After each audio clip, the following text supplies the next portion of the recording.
Hello! Bonjour à tous. «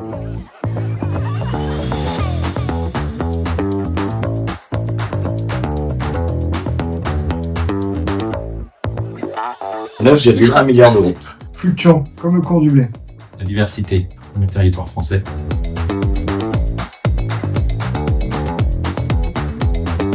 Alors nous sommes en transition entre le poids du passé et la nouvelle génération qui veut évoluer vers une agriculture plus durable. Mais on va dans le bon sens. Moi je dirais qu'on est encore très traditionnel, mais avec l'obligation d'innover. Et rejoindre Franck avec quelque chose de plus succinct, mais un mix des deux effectivement, où on a besoin d'appropriation de l'innovation et puis des usages traditionnels qui sont encore fortement répandus. Et il faut aussi, si je peux ajouter, en fait, c'est accompagner cette transition vers l'innovation en démocratisant les nouvelles technologies et en accompagnant nos agriculteurs.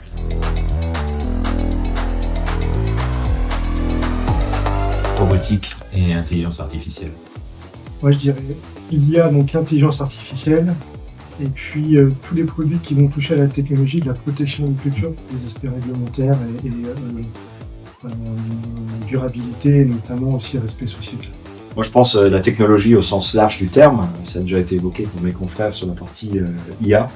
Je pense dans l'agriculture, il y a le big data aussi, la façon de simplifier le traitement des données pour les agriculteurs. Quelle que soit l'activité ou l'équipement, c'est quelque chose qui sera parfaitement transverse. Tout à fait. Donc si l'un d'entre nous au moins arrive à faire passer ce virage, ça sera bénéfique pour toute la profession.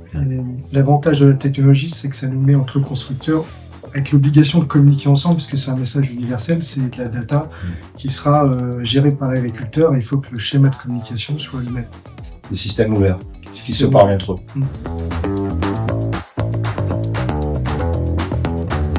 En France, nous avons 50% du territoire quasiment qui est couvert par l'agriculture. C'est le plus gros pourcentage de l'Union européenne et nous avons une chance et une diversité au niveau climat de pouvoir avoir de nombreuses cultures très diverses au sein de notre territoire. Je vais me placer un peu du côté agriculteur, j'ai mis rentabilité. Ce qu'il faut savoir, c'est que les sociétés françaises agricoles, donc les exploitations, investissent en moyenne plus que la moyenne européenne. Moi, j'étais plutôt dans le côté contrainte en termes de réglementation. On est assez spécifique par rapport à ce qui se passe dans nos autres pays, que ce soit européens ou mondiaux. Et on peut le voir d'un côté comme une contrainte effectivement dimensionnelle, mais on peut penser aussi à des opportunités de se challenger pour y répondre. Et ça peut être aussi un moteur. Le marché français est à hauteur de 9,1 milliards pour le marché des agroéquipements. Donc c'est le niveau le plus haut depuis toujours. Bon, il n'y a pas de secret, hein, c'est exactement le même chiffre, 9,1 milliards, voilà, qui est le premier marché européen. En lien avec mes collègues, je ne vais pas dire que j'ai copié, mais en tout cas, qui a écrit tout le monde en face, voilà, qui a écrit le premier. Simplement en commentaire que la pulvérisation représente un faible pourcentage et que faut potentiellement travailler sur l'image, sur la communication pour démystifier les choses et montrer que c'est de la protection des cultures. Alors on a la diversité de nos territoires, la diversité du climat qui nous permet d'avoir beaucoup de types de récoltes en France. On est certainement un des pays les plus riches au niveau variétal des récoltes que l'on peut avoir sur le territoire. Suivre ce que dit Franck, l'agroalimentaire, donc on aime le vin, on aime la nourriture en France. Et le fromage.